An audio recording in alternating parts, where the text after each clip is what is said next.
കോഴിക്കോട് കുമാരസ്വാമിയിലാണ് സംഭവം. ഹോട്ടൽ സുഹറാസിൽ ഇന്നലെ ഉച്ചയ്ക്ക് 2 പേർ ആഹാരം കഴിക്കാനെത്തി. തൊട്ടടുത്ത് തന്നെ ശുചിമുറി ഉണ്ടായിട്ടും ഇതിലൊരാൾ വാഷ് ബേസിനിൽ മൂത്രമൊഴിച്ചു. പിന്നെ കാര്യങ്ങൾ കൈവിട്ടുപോയി. വേറെ ആൾക്കാരും പോലെ ഭക്ഷണം കഴിക്കുന്നുണ്ട്. ഫാമിലിയൊക്കെ ഭക്ഷണം കഴിക്കുന്ന സമയത്താണ് ഇവർ 2 പേര് കയറി വന്നത്. അവർക്ക് ഭക്ഷണം വേണമെന്നാണ് ഭക്ഷണം കൊടുക്കുന്ന കൂട്ടത്തിൽ തന്നെ ഒറ്റ വാഷ് ബേസിൽ മൂത്രമൊഴിച്ചു.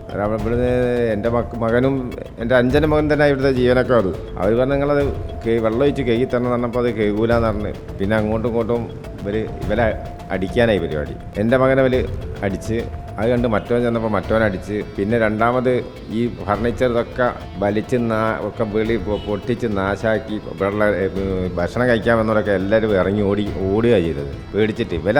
അത്രയും ഇവനെനിക്ക് എന്തോ ലഹരി വസ്തുക്കളെന്തോ കഴിച്ചെന്ന് എനിക്ക് തോന്നുന്നു. അല്ലാണ്ട് വാഷ് ബേസിലൊന്നും ഒരു നോർമലായിട്ടുള്ള ഒരു മനുഷ്യനും വന്ന് കഴിഞ്ഞ് മൂത്രം ഒഴിക്കൂലല്ലോ. ഇന്നെല്ലാം കൂടി ഇവിടെയൊക്കെ അടിച്ച് പൊടിച്ച് ഇവിടെയൊക്കെ ആകെ ബ്ലഡും കുട്ടികളെ കയ്യും അവിടെയും ഇവിടെയൊക്കെ ആ ഒരു സ്ത്രീ ഉണ്ടായിരുന്നു ഭക്ഷണം ഉണ്ടാക്കുന്നത്. അവർ പേടിച്ച് പറിച്ച് ബോധം കെട്ട് വീണ് പിന്നെ നാട്ടുകാരെല്ലാം കൂടിയപ്പോഴാണ് ഇവർ ഒന്ന് ശാന്തരായത്.